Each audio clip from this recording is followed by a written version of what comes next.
Well, artist in recovery, what's going on, dude? Yeah, it's about 21st, I think. It's Friday morning. I'm not even live yet or awake yet. It's about 3:23 in the morning, West Coast time. We're down to see Roseman, California. You know the schmuck that does the diary of a graver named John Beer? Oh, fuck it. I can't even talk right this morning. It's a dark log anyway. Thank God my dog's still asleep.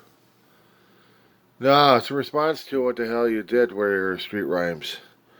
Worried about the MAGA response at this point over here. I really don't give a flying hoot about the maggots anyway. About the cult base. I'm worried about what happens to these six.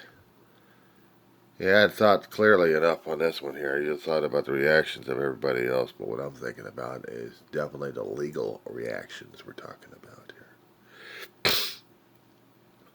Sedition is one thing that they could try to be charged on. Problem is, it has to be a violent coup, and they weren't doing that.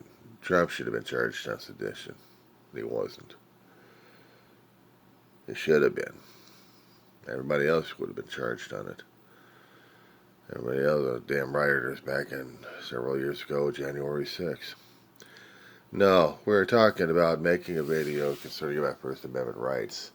But it's not about the First Amendment rights. It is talking about a conspiracy situation. If I'm going to be looking at it through their eyes on this one, including Stephen Miller, Pam Bondi, and Noem at this point. But Noem's going to be Homeland Security. She ain't going to touch it with this 10-foot ball. Bondi would. She's in charge of Department of, if you can call it Department of Justice. No, Trump's little bag of tricks, I would call it. Conspiracy to commit treason, conspiracy to, well, basically conspiracy.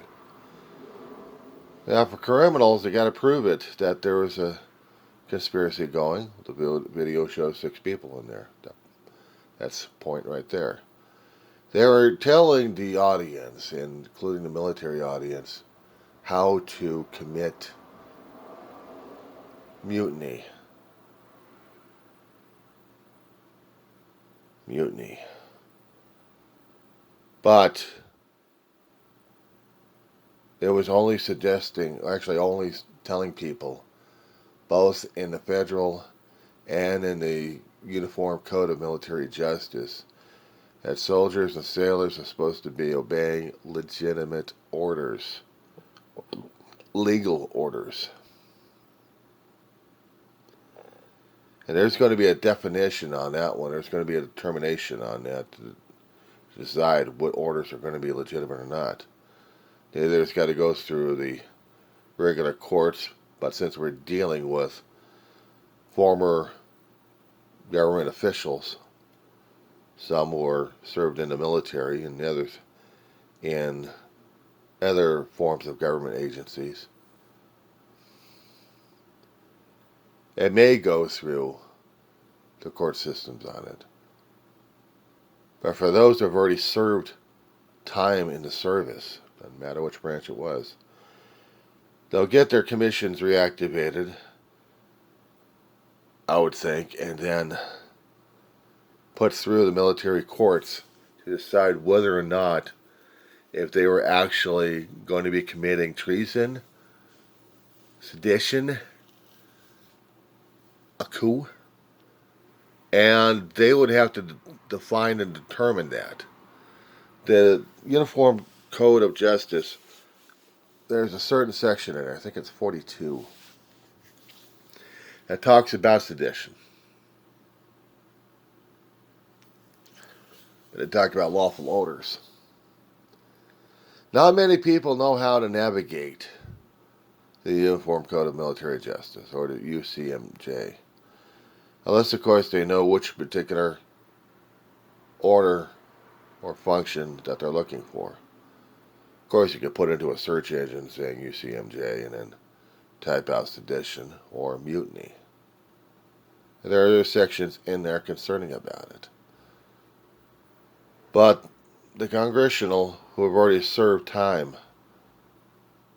They've already been out. They've already been discharged. However, you're not totally discharged out of the military, dude.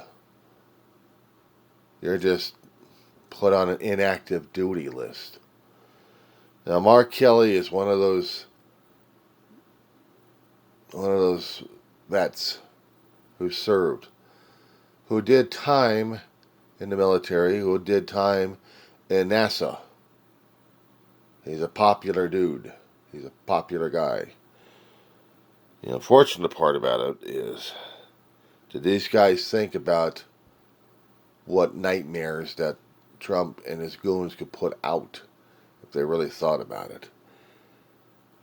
This isn't going to be landing up in the Supreme Court. No way. Unless they're going to go through the civilian route, but I doubt it. For those who have already served the military, they're going to be serving the military again by getting their commissions and their designations reactivated to, well, to a status where they're going to be able to be prosecuted through the court system. It's not watching JAG, that TV series. It's talking to people about it and also researching it.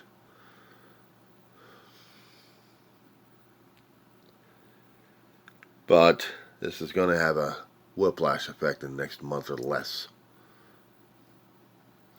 They were trying to tell the soldiers and sailors that there's lawful and unlawful orders. And when I was trying to make a determination in my other videos regarding this dude, is which order is lawful and which order isn't. There was a reason why in the branches there's always legal representation.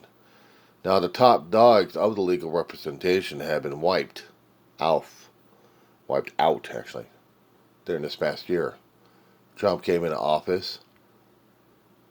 Everybody's job of legal representation became forfeit.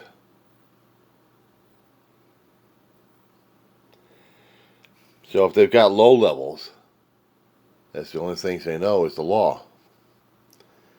They would try to help out their fellow military folk. They would try to help them out and navigate it. And they would think that their jobs are going to be in, well, are the legal representation going to be in compliance with Trump or not?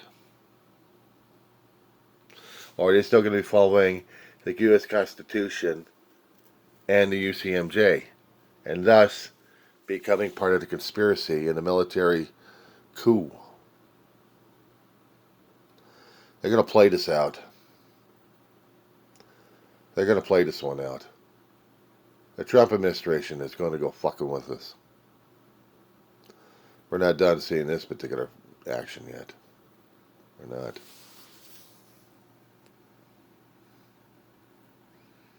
You try to have a good morning, dude. Nightmare's just beginning.